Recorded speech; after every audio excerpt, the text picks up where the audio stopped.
PMC Hindi से जुड़े latest updates पाने के लिए हमें सोशल मीडिया पर फॉलो करें।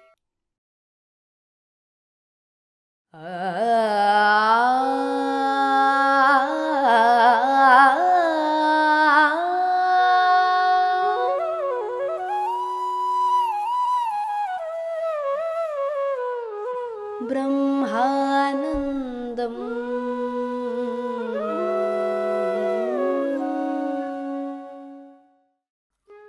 नमस्कार दोस्तों, ब्रह्मानंदम शो में मैं आपका फिर एक बार हार्दिक स्वागत करती हूँ। A thousand seeds of joy Anand Karnesh ji द्वारा रचित ये किताब, इसमें से हम आपस में विवेक बांट रहे हैं। दोस्तों, हम जिस अध्याय के जरिए गुजर रहे हैं वो है 33वां अध्याय, जिसका शीर्षक है शक्तिकृत स्त्री तत्व का उत्थान। तो आइए दोस्तों आगे बढ़ते हैं। आनंद कर्णेश जी माँ से अपना अगला प्रश्न पूछ रहे हैं। कह रहे हैं कि माँ, हमारा मन हमारे हृदय से क्यों अलग हुआ? दोस्तों, हम सब जानते हैं आनंद कर्णेश जी के ये प्रश्न का क्या तात्पर्य है, क्योंकि माँ ने हमें बड़े विस्तार पूर्वक बताया है कि किस प्रकार मन में उलझ कर रह गए हैं और अपने हृदय तक नहीं पहुंच पा रहे हैं। तो इसलिए आनंद कर्णेश जी का ये प्रश्न है कि मन हृदय से अलग क्यों हुआ? तो माँ कहती है, बेटा, जो हमारी आत्मा है उसे रोशनी को जानने के पहले अंधेरे को जानना होगा, अर्थात अंधकार के अनुभव के पश्चात ही कांति की अनुभूति होगी। माँ कहती है कि आत्मा को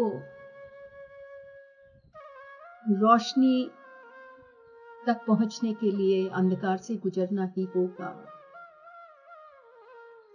विवेक तभी प्राप्त होता है जब हमारी सारी मासूमियत हम खो जाते हैं। माँ कहती है, शुरू में सब कुछ संतुलन में ही था और जो हमारी भूमि है उस त्रितत्व से भरी हुई थी। उसके बाद जो डिवाइन प्लान है, हम सब जानते हैं दोस्तों, डिवाइन प्लान है, उसके हिसाब से जो शिक्षक थे, जो मार्गदर्शक थे, हमारे आत्मा के मार्गदर्शक, आध्यात्मिक मार्ग के मार्गदर्शक, उन्होंने अपने आप को मन से अलग कर दिया और अपनी सारी शिक्षाओं को पवित्र स्थल जैसे कि इजिप्ट, इंडिया और ऐसे कई जगह पर छुपा दिया। उस समय पर जो फरिश्ते थे, एंजल्स थे, उस समय उन्होंने हमारी संस्कृति को मन से छुपाकर, मन से अलग करके पृथ्वी पर कई जगहों पर छुपा दिया, ताकि आने वाले समय में पृथ्वी पर फिर से स्त्री तत्व एक और बार होगा।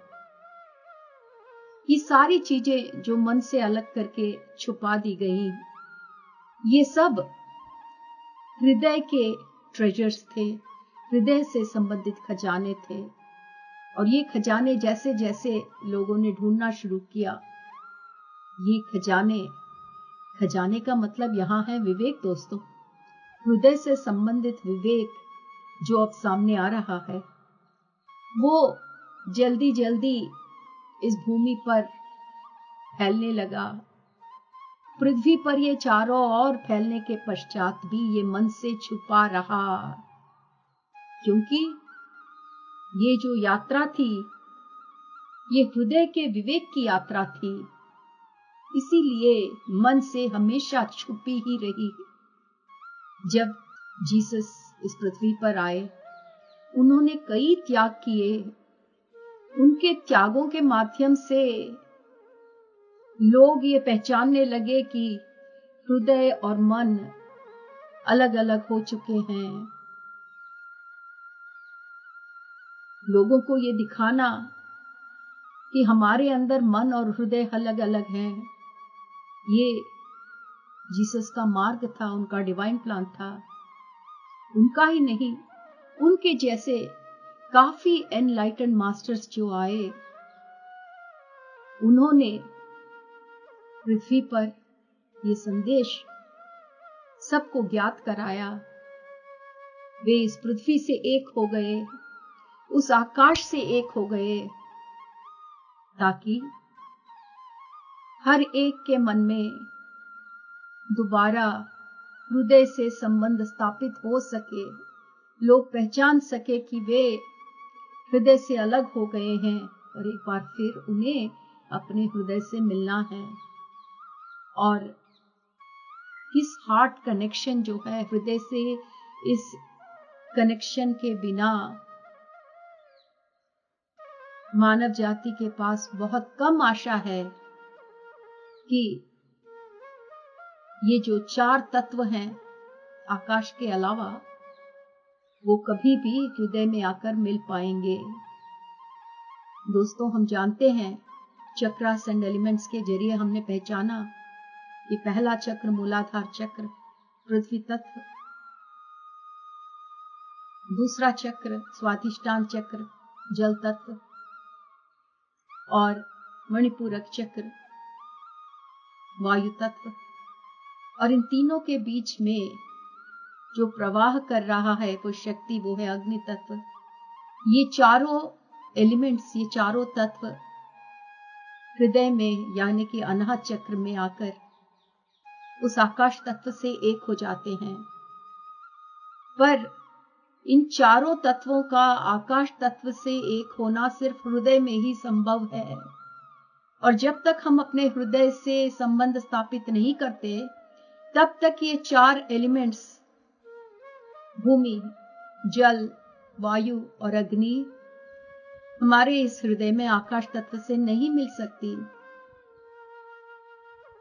जीसस ने जब यहां जन्म लिया, उन्होंने ये सारी चीजें अपने त्यागों के द्वारा लोगों को समझाया। जो भी लोगों का मानना था उसको सही किया। और इजिप्ट में जो लोग रहते हैं, जिन्हें कहते हैं इजिप्शियंस, उनके समय से जो भी विवेक सामने आ रहा था उसको सही किया जीसस ने। तो आनंद करनेश जी पूछ रहे हैं मां से, तो मां, क्या जीसस इसीलिए आए थे यहां पर भूमि पर ताकि इजिप्ट के लोगों ने उनके पास से जो भी कुछ विवेक था उसको सही करने के लिए, उसको सुधारने के लिए? मां कहती है, हाँ बेटा, जैसा लोग समझते हैं कि जीसस ने इजिप्ट के जमाने में जितना कुछ शिक्षा लोगों के सामने रखी थी उसको सही करने के अलावा भी बहुत कुछ किया उन्होंने। जीसस ने वाकई में जो भी कुछ किया उसे या तो जला दिया गया या दफना दिया गया। फिर भी जो स्त्री तत्व की जो लॉ है, उनके संदेशों के पीछे जो स्त्री तत्व था वो पीछे रह गया। और आने वाले समय में उनके संदेशों में छिपे हुए स्त्री तत्व को सामने लाया गया। आज के जमाने में आनंद करनेशी पूछते हैं, शुरू में इजिप्ट क्या संतुलित था और शुरू में स्त्री तत्व से भरा हुआ था क्या? मां कहती है, हाँ बेटा, प्रारंभ में इजिप्ट एक बहुत ही चमत्कारी स्थल था, दिव्यता से भरा हुआ था। फारो मतलब वहां के जो राजा हैं उनको फारो कहते हैं। उन फारों की जमाने के पहले इजिप्ट एक बहुत ही स्पिरिचुअल और दिव्यता से भरा हुआ स्थल था। इजिप्ट में जो पिरामिड्स हैं वो हमें याद दिलाते हैं और उन दिनों के फारो को भी याद दिलाते थे कि हमारी जो दिव्यता है वो नित्य है, वो इनफाइनाइट है। ये पिरामिड्स हम सबको और उन जमाने के फारोक्स को भी यही याद दिलाते हैं। माँ कहती है जो भी कुछ विवेक उस प्राचीन इजिप्ट से प्राप्त हुआ उसे मिस इंटरप्रेट किया गया, यानी कि उसको गलत तरीके से समझा गया, और बाद में जो ग्रीक और रोमन इनका जो साम्राज्य इजिप्ट में फैला, उनके पितृसत्तात्मक समाज के आगे प्राचीन इजिप्ट की सारा नॉलेज खो गया। यहां पर हमें इजिप्ट के प्राचीन सभ्यता और उसके बाद इजिप्ट में जो भी कुछ हुआ उसके बारे में माँ हमें संक्षिप्त में बता रही है दोस्तों, कि शुरू में प्राचीन इजिप्ट कितना आध्यात्मिकता से भरा हुआ स्थल था, पर बाद में वहां के ज्ञान को मिस इंटरप्रेट किया गया, उसके अर्थ को बदला गया, और उसके बाद वो विवेक समय के साथ ग्रीक और रोमन पितृसत्तात्मक व्यवस्था के आगे खो गया। माँ कहती है जो फिलोसोफर्स थे, ग्रीक के फिलोसोफर्स, वो बहुत पढ़े लिखे थे और काफी जानकारी रखते थे, पर इतना ज्ञान होने के बाद भी वे चक्र व्यवस्था और वहां पे स्थित जो शक्ति व्यवस्था है, जैसे कि हमारे 7 चक्र जो हमारे शरीर और आत्मा को जोड़ते हैं, इसके बारे में उन्होंने ज्यादा नहीं समझा, क्योंकि जो ग्रीक्स थे वो अपने मन में ही फंसे हुए थे, और कुछ पीढ़ियों के पश्चात उन्होंने अपने हृदय से संबंध को खो दिया। अपने हृदय से संबंध को खोने के साथ साथ हृदय में स्थित देवियों से भी वे संबंध खो चुके। एक जमाने में जिन देवियों से वो संबंध रखते थे, जिन्हें करीब से जानते थे, हृदय से संबंध खोते ही इन देवियों से भी संबंध खो बैठे। ग्रीक्स के पश्चात जब रोमन एम्पायर, रोमन साम्राज्य ग्रीक इजिप्ट में आए, तो उनकी सत्ता बहुत ही एग्रेसिव थी, बिल्कुल पुरुषत्व शक्ति से भरा हुआ था। तो पहले ग्रीक, उसके बाद रोमन, इन दोनों व्यवस्थाओं के बीच इजिप्ट में दिव्य स्त्री तत्व से लोगों ने संबंध खो दिया। इसके कारण आज वर्तमान में जो पितृसत्तात्मक व्यवस्था की एनर्जीज हैं, उसमें कोई जीव शक्ति ही नहीं रही, क्योंकि वहां पर कोई दिव्यता से संबंध नहीं बचा। पर याद रखो बेटा, हर एक में जीव है, भले ही तुम्हें चीजों में जीव शक्ति नहीं नजर आती, फिर भी भौतिक वस्तुओं में भी जीव शक्ति है। इसीलिए ये बहुत जरूरी है जानना कि मंदिरों में प्रसाद क्यों रखा जाता था, और ऐसे जगहों पर, काफी जगहों पर ऑफरिंग्स और प्रसाद इसलिए रखा जाता था क्योंकि लोग समझते थे कि भौतिक वस्तुओं में भी जीव शक्ति होती है। जब हम इमारतों में ऑफरिंग्स छोड़ के जाते हैं, उसमें जो एनर्जी होती है उसके कारण इमारतें भी अपनी शक्ति में एक नयापन महसूस करते हैं और प्रेम और श्रद्धा के एनर्जी से एक बार फिर जागृत हो जाते हैं। यहाँ पर आनंद करनेश जी माँ से पूछ रहे हैं कि माँ, आपने कहा कि जब ग्रीक साम्राज्य इजिप्ट पर राज्य करने आए और उनके जमाने में ग्रीक्स ने अपने हृदय से संबंध वे खो बैठे, और हृदय से ही संबंध नहीं, सारे देवियों से भी संबंध वो खो बैठे, जिन्हें वो पहले बड़े गहराइयों से जानते थे। जब आप माँ मन और हृदय के बारे में बात करती हैं, तो उसका सही मायने में क्या मतलब है?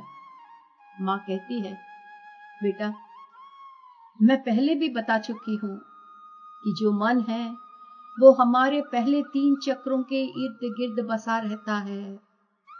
कभी कभी हमें हमारे हृदय की झलक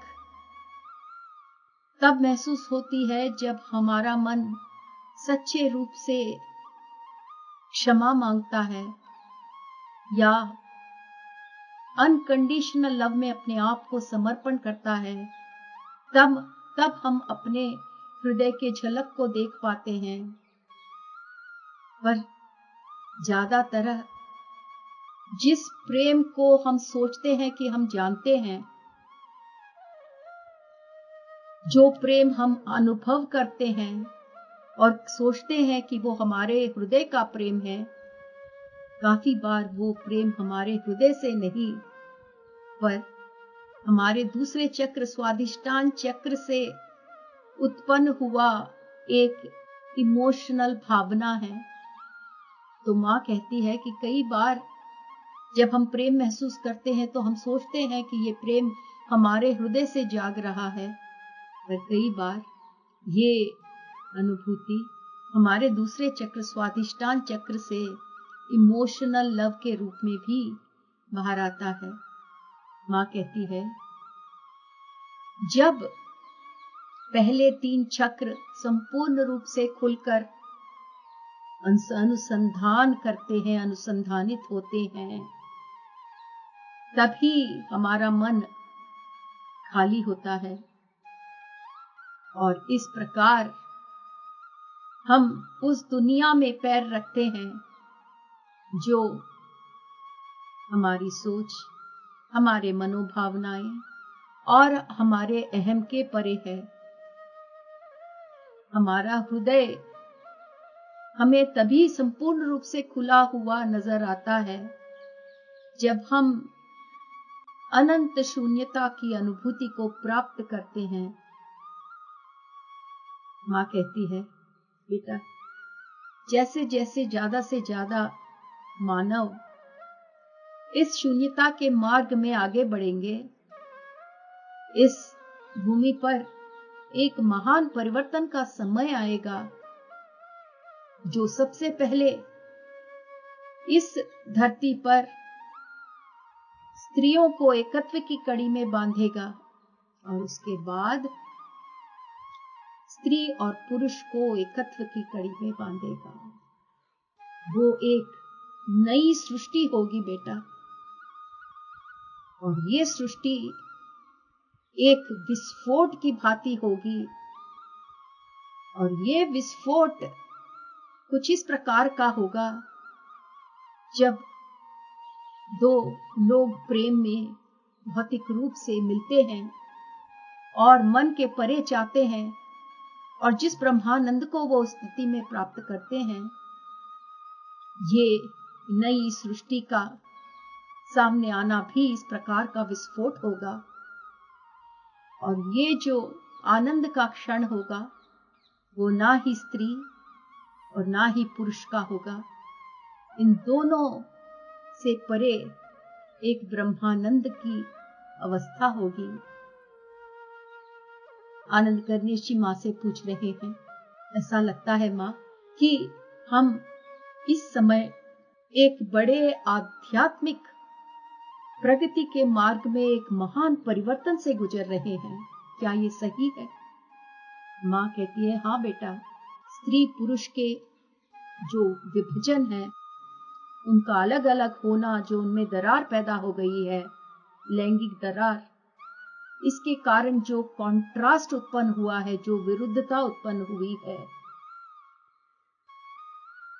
वो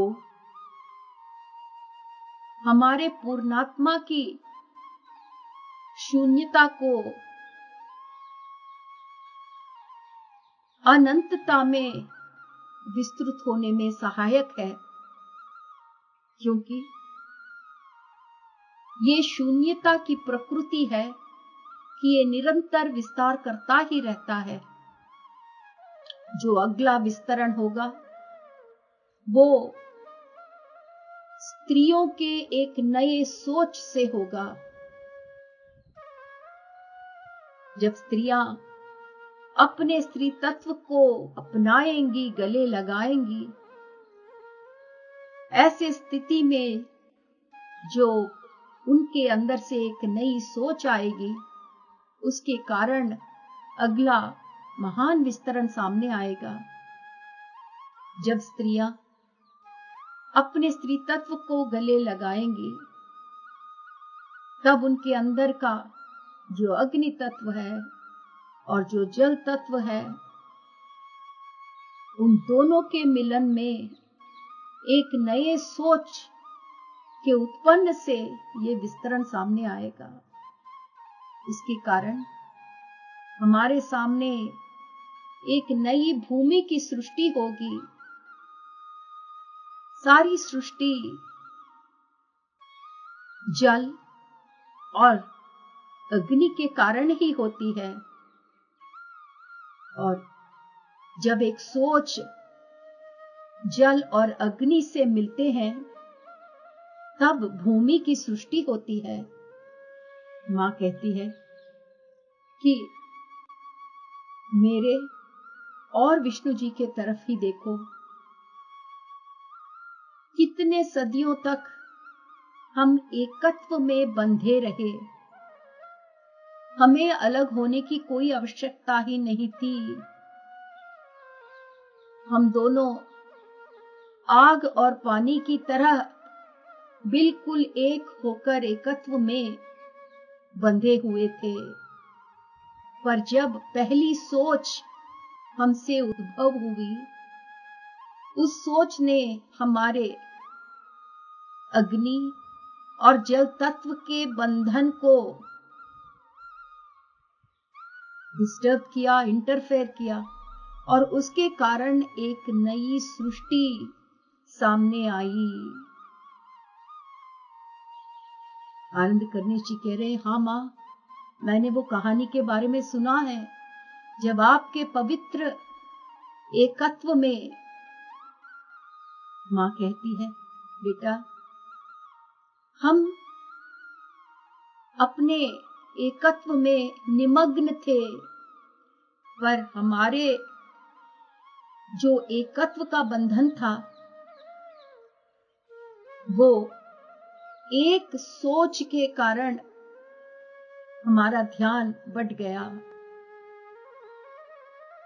और वो एक क्षण जो हमारा एकत्व भंग हुआ एक सोच के कारण, उसके कारण जो बूंद सामने आया, वही बूंद एक विश्व बन गया, एक ब्रह्मांड बन गया, और इसी तरह सृष्टि सामने आती है। इसी तरह ब्रह्मांडों की सृष्टि होती है।